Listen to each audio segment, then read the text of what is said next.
Sud Radio, l'invité politique, Jean-Jacques Bourdin. Et notre invité ce matin, Michel Barnier, ancien Premier ministre, qui publie chez Calman Levy Ce que j'ai appris de vous, chronique pour demain. Nous allons, bonjour Michel Barnier. Bonjour. Nous allons évidemment parler de votre livre, ouvrir votre livre qui est passionnant parce que vous êtes parti à la rencontre des Français, vous avez retenu ce que vous ont dit les Français, vous le traduisez et vous l'expliquez et vous nous racontez finalement votre parcours politique à travers ces rencontres avec les Français et vous faites des suggestions. On y reviendra. Mais je voudrais d'abord commencer avec l'actualité. La guerre Israël-Iran, Michel Barnier, les États-Unis hésitent à entrer en guerre. Doivent-ils s'abstenir ? Doivent-ils s'abstenir ou doivent-ils s'engager, Ou doivent-ils s'engager ? Monsieur Trump nous a habitués à des positions, à des sentiments qui changent. Je me souviens d'ailleurs de sa campagne électorale, qui n'est pas si lointaine, en promettant que plus aucun soldat américain ne serait engagé sur des fronts, surtout des fronts lointains. Donc je ne peux pas dire quelle sera sa décision. Je pense que l'influence américaine est très considérable, elle est très névralgique dans cette région depuis longtemps, et qu'elle doit être utilisée pour ramener la paix, arrêter la guerre partout et encourager tous les protagonistes à se mettre autour d'une table, y compris d'ailleurs l'Union européenne le moment venu. Bien, mais Michel Barnier, de son côté, Benjamin Netanyahou n'exclut pas de tuer le guide suprême iranien, Ali Khamenei. Doit-il aller jusque-là ? Je complète ma question avec ce qu'a dit Emmanuel Macron. Vouloir changer le régime en Iran par la force serait une erreur stratégique. Vous êtes d'accord ou pas ? Personne ne sera mécontent, ou tout le monde sera heureux si le régime iranien change. C'est un régime théocratique, c'est un régime autoritaire, c'est une dictature qui oppresse les femmes en particulier, et pas seulement les femmes, qui sont d'ailleurs en pointe d'un combat très courageux pour beaucoup d'entre elles au risque de leur vie. Personne ne se plaindra que ce régime tombe. Est-ce qu'on le fait tomber par des interventions extérieures ? On a quelques exemples qui prouvent que ça marche pas toujours. La Libye ou l'Irak sont là, et peut-être même d'une certaine manière l'Afghanistan à contre-temps. Donc il faut faire attention à plaquer un changement de régime par la force ou une intervention militaire extérieure. Le changement de régime, il doit d'abord venir du peuple iranien. On n'en est pas loin. Mais c'est d'abord cela qui compte. Voilà pourquoi je pense que... Vous êtes prudent. Vous n'êtes pas partisan des solutions définitives. Je vais ajouter, Jean-Jacques Bourdin, qu'en Iran, les choses sont complexes. C'est pas seulement quelques personnalités. Fut-elle le guide suprême qui compte, on peut les éliminer. D'ailleurs, certains ont été éliminés par les services israéliens depuis quelques jours. C'est très complexe, il y a des services, il y a une organisation militaire, il y a un système autocratique et autoritaire extrêmement puissant.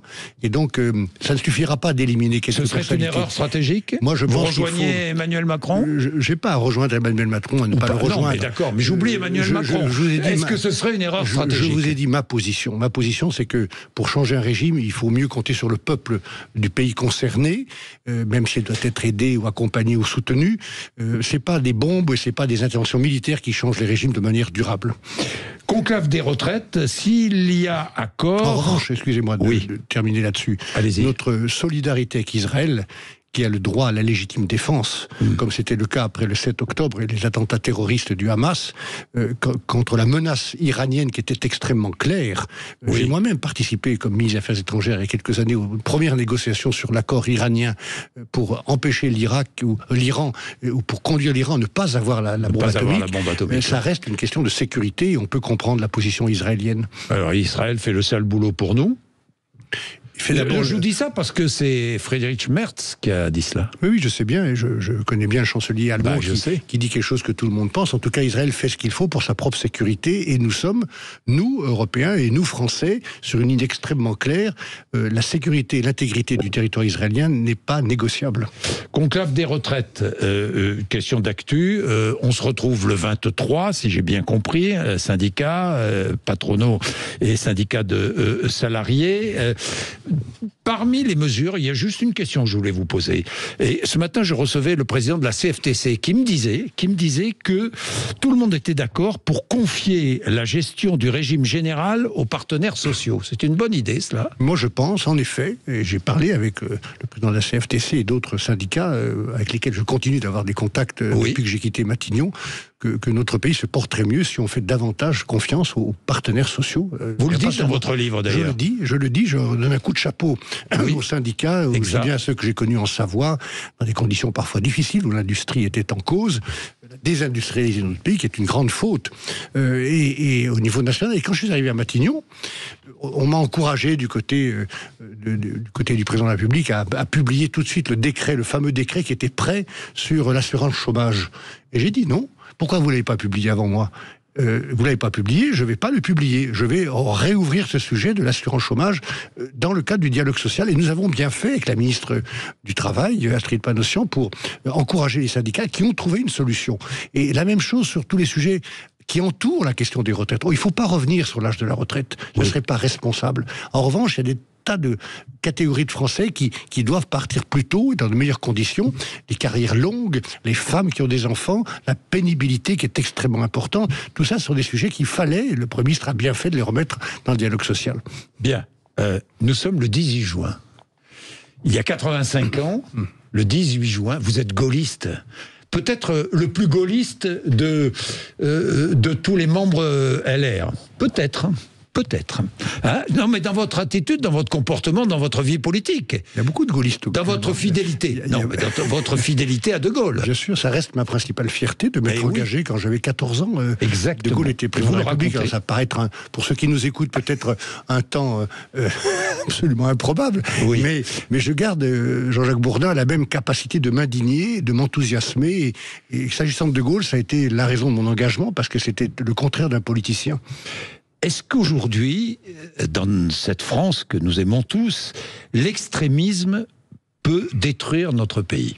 Je vous dis ça parce que vous rappelez ce que disait Jacques Chirac. Évidemment, l'extrémisme est un poison. Il divise, il pervertit, il détruit. Est-ce qu'aujourd'hui, la France peut être détruite par l'extrémisme? L'extrémisme de gauche ou l'extrémisme de droite, c'est-à-dire la capacité de se parler... parfois la violence, regardez la violence sur les réseaux sociaux, et pas seulement à l'Assemblée nationale, l'agressivité avec laquelle les gens se parlent, ça devient insupportable. Donc toutes ces formes d'extrémisme et toutes les mauvaises idées que l'extrémisme porte, le racisme, l'antisémitisme, l'intolérance, ce sont des poisons pour la République et pour l'unité du pays. Un mot sur la politique. Est-il possible en politique de dire ce qu'on pense, comme le faisait si bien votre mère Michel Barnier? Elle m'encourageait, ma mère, qui est là-haut, quelque part. Oui. Elle est d'ailleurs l'une des raisons du combat que j'ai engagé pour aider toutes les familles touchées par la maladie mentale, puisque c'était son combat pendant 35 ans. Et donc c'est en pensant à elle que j'ai, comme Premier ministre, décrété que la lutte contre les maladies mentales, l'accompagnement des familles touchées par la maladie mentale devait être une cause nationale, et pas seulement une cause de communication. Mais le gouvernement actuel, Yannick Neuder notamment, vient de s'engager fortement sur cette question. Oui, je pense qu'il faut dire ce qu'on pense. Peut-être on n'est pas obligé de dire tout ce qu'on pense, mais ne jamais dire le contraire de la vérité, jamais dire le contraire de ce qu'on pense. Et ma mère m'a dit un jour, tu ne m'empêcheras jamais, je raconte cette histoire dans mon bouquin, cette anecdote, tu ne m'empêcheras jamais de dire ce que je pense. Et elle a ajouté une autre chose qui est importante, ne sois jamais sectaire. Elle n'avait pas tout à fait les mêmes idées que moi, c'est une chrétienne sociale très engagée, plutôt à gauche. Ne sois jamais sectaire, parce que le sectarisme est une preuve de faiblesse. Quand on est sectaire, c'est qu'on n'est pas sûr de ses idées. Tu dois être sûr de tes idées. Voilà. Donc j'ai essayé de suivre ce conseil maternel. Le 5 septembre 2024, au matin, c'est un jeudi, Emmanuel Macron vous dit « J'ai décidé de te nommer Premier ministre ». Oui. 3 mois, un peu plus de 3 mois, à Matignon. Que regrettez-vous? Quel est votre principal regret? Mon regret, c'est de ne pas avoir eu le temps nécessaire pour agir, parce que dans le temps où nous sommes, quand on regarde l'état de notre pays, les fractures qui la traversent, les intolérances, on en a parlé, la colère, l'injustice aussi qui existe sur le terrain, le sentiment, pas seulement le sentiment, la réalité de l'injustice sociale ou fiscale, et en même temps, Jean-Jacques Bourdin, les formidables énergies positives qui traversent ce pays. Hier, j'étais au salon du Bourget, où j'ai rencontré des dizaines de chefs d'entreprise, de petites entreprises, 15 ou 20, qui sont dans les territoires ruraux, dans le Cher ou ailleurs, qui se battent, qui réussissent, qui créent des emplois, y compris en milieu rural. Donc notre pays est plein d'énergie positive.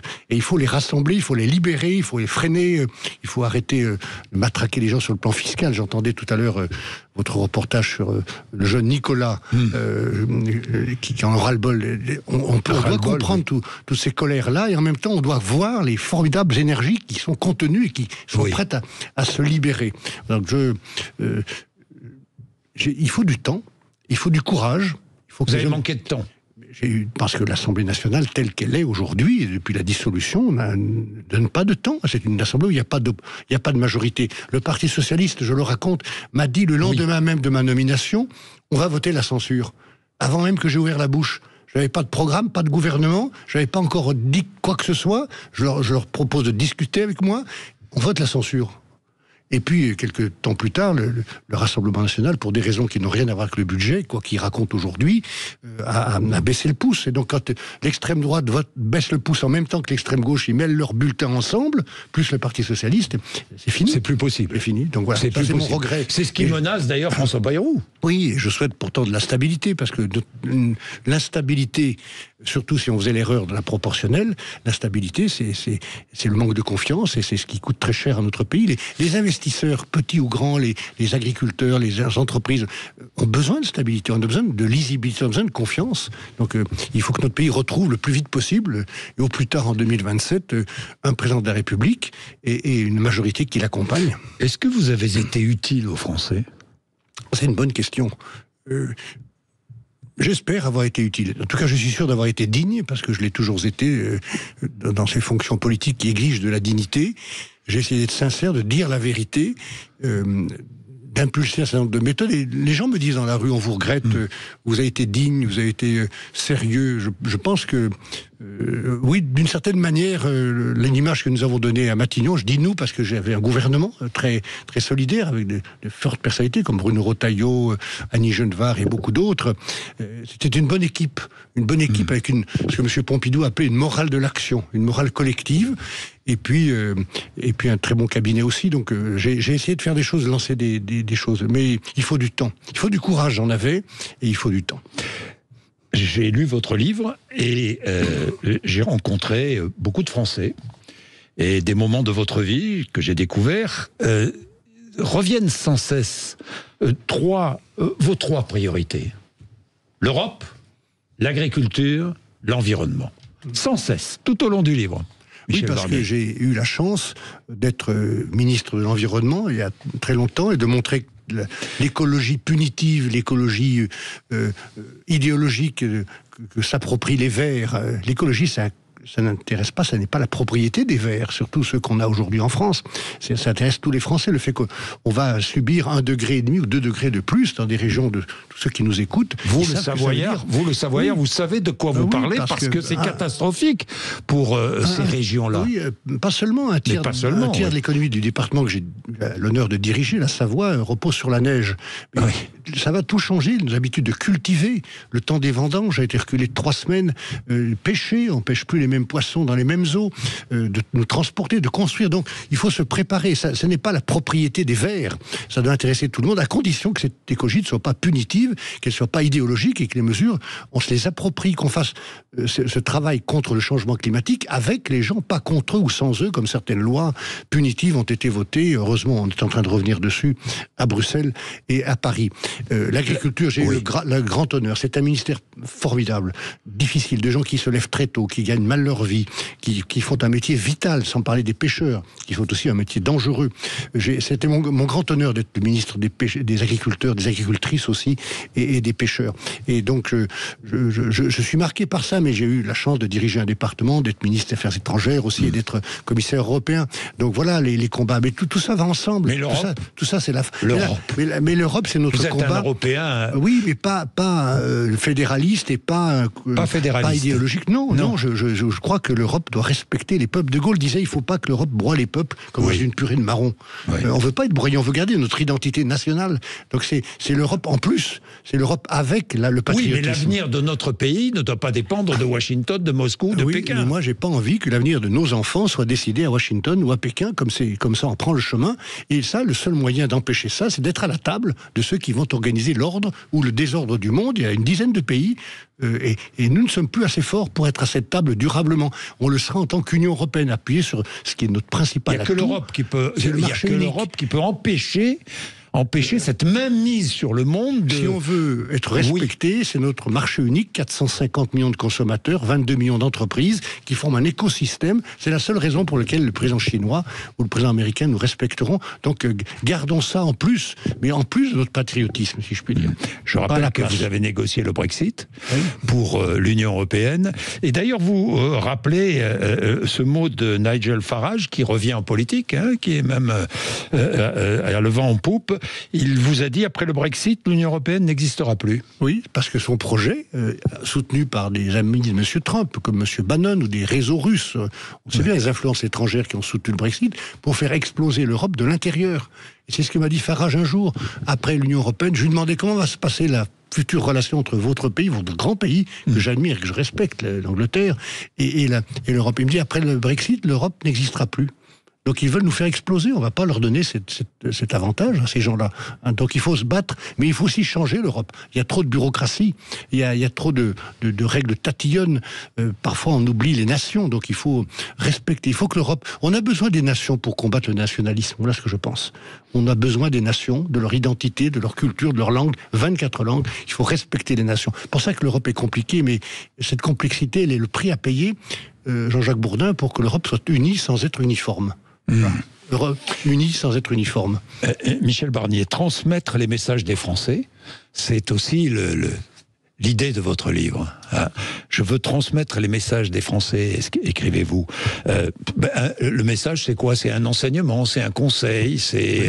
Que j'ai appris. Oui. Que j'ai appris dans des rencontres avec des gens, des citoyens. Les plus modestes, les plus humbles sont souvent les plus passionnants, parfois plus intéressants que les chefs ou les chapeaux à plumes en haut. Parce que mes rencontres avec un pêcheur, avec des agriculteurs, avec des artisans, c'est des gens qui m'ont parlé franchement, qui parfois m'ont engueulé, mais qui m'ont dit des choses que j'ai comprises. Et j'ai compris aussi que les bonnes idées ne viennent pas toujours d'en haut.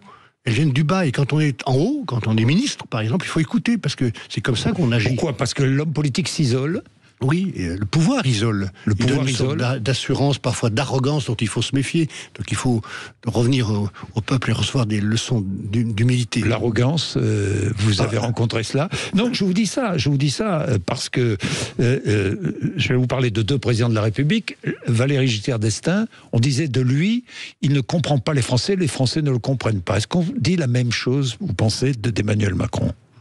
Il y a un problème, évidemment qu'il y a un problème. Parfois une animosité irrationnelle, mais... Les Français ne le comprennent pas, selon vous? Il ne se fait pas comprendre des Français? Il y a sans doute un problème de cette nature. Et le moment viendra d'examiner les raisons de cette animosité, encore une fois, souvent irrationnelle, parce que le président a une intelligence, a de l'audace, il a un engagement national et européen incontestable. Donc, mais le moment viendra. J'étais son premier ministre, donc je ne vais pas le juger. Oui. Non, mais il ne s'agit pas de juger, il s'agit de constater. Le constat n'est pas un jugement, il s'agit de remarquer ce qu'on vous dit, puisque vous écoutez les Français, sur Emmanuel Macron. J'ai rappelé dans ce livre l'interview que M. Giscard d'Estaing, alors tout ça remonte à un temps assez loin, j'étais le plus jeune député français à l'époque, c'était un titre qu'on perd assez vite, d'être Benjamin. Il me demande de faire une émission de télévision avec lui pour la campagne de 81. Oui, vous le racontez. Je lui dis, je vais poser les questions que je veux vous poser. Alors ça l'a heurté, mais comment ça? Parce qu'il n'était pas habitué. Je dis oui, parce que sinon ça ne sera pas crédible. Et ma première question, c'était... Dans mon canton de Bourg-Saint-Maurice, il y a une agricultrice qui a voté pour M. Chirac et qui ne veut pas voter pour vous dimanche prochain. Il me dit pourquoi. Je lui ai demandé pourquoi. Elle me dit parce qu'il ne nous aime pas. Voilà. Donc Est-ce qu'on pourrait entendre les mêmes mots dans la bouche d'un Français concernant Emmanuel Macron? Parce qu'il ne nous aime pas. Je ne veux pas porter ce jugement. Je pense qu'on doit faire de la politique. Mais les Français pensent qu'Emmanuel Macron ne les aime pas. Peut-être il y a ce sentiment, mais c'est pas forcément vrai. C'est à lui de s'expliquer là-dessus, c'est pas à moi de juger. Je veux dire simplement que faire de la politique, ça veut dire aimer les gens. Les respecter et les aimer. Les respecter et les aimer. Faire de la politique, vous allez continuer à en faire, hein, Michel Barnier? Mais je suis dans le débat politique, j'exprime mes idées, mes convictions, ne sont pas toujours comprises, mais ça c'est la démocratie. Depuis que j'ai 15 ou 16 ans, j'ai eu l'honneur d'être élu par des citoyens, j'avais 22 ans. Et je vous dis, je garde la même capacité de m'engager, de m'enthousiasmer, de m'indigner aussi. Et tant que j'ai ça, je continuerai à participer au débat d'idées, c'est ce que je fais avec ce livre. Ce livre, ce sont des chroniques sur des moments passés, parfois très lointains, mais les leçons que j'ai reçues, elles sont toujours là, toujours valables. Partager le pouvoir pour réussir collectivement plutôt que d'échouer seul, être humble, être passionné par la rencontre avec des gens, travailler en équipe, avoir de belles équipes, être Puis vous mettez européen. en exergue plusieurs formules, plusieurs phrases. Celle-là, par exemple, on nous pardonnera beaucoup de choses, mais pas une, la faiblesse. Oui. Ça, c'est une phrase de Golda Meir. De Golda Meir. C'est une grande dame, ancienne Premier ministre d'Israël. Et je pense qu'il ne faut pas être faible. Et les Français n'attendent pas Alors, qu'est-ce qu'ils attendent pour 2027, Michel Barnier? Ils n'attendent pas qu'on soit faible, qu'on fasse de la démagogie. Je rappelle aussi cette phrase de M. Le Pen, le père, qui était le comble de la démagogie, qui disait « Vos idées sont les miennes ». On n'attend pas ça des hommes politiques. Les Français sont intelligents, le peuple est intelligent, plus intelligent que certains hommes ou certaines femmes politiques ne le pensent.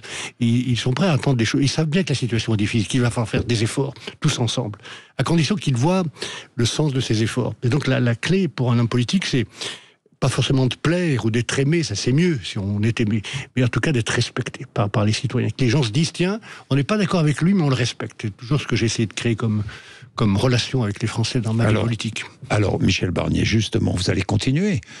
Vous allez continuer la présidentielle de 2027, vous y pensez? Tout le monde y pense. C'est la clé pour retrouver de la stabilité. Comment Mais attends, si votre question, Jean-Jacques Bourdin, c'est de dire est-ce que vous serez candidat, je ne vais pas vous dire ça aujourd'hui. Mais je sais bien, j'ai bien compris. Parce que les Français ont d'autres choses en tête et d'autres soucis. En revanche, ce que je conseille, et vous voyez bien qu'il y a une chose dont la France ne manque pas actuellement, c'est de candidats au présidentiel. On en est à 30. Oui. Bon, donc je dis ça comme ça, mais oui, en tout cas, il y a une chose dont je suis sûr, c'est que chaque de ces candidats devra se poser 3 questions. Est-ce que je suis à la hauteur? Est-ce que j'ai le bon projet pour la France? Est-ce que je suis capable de rassembler bien au-delà de mon camp pour que le pays bouge? Donc là, c'est des questions auxquelles peut-être je répondrai, mais le moment venu. Voilà. Bien sûr, non mais bien sûr.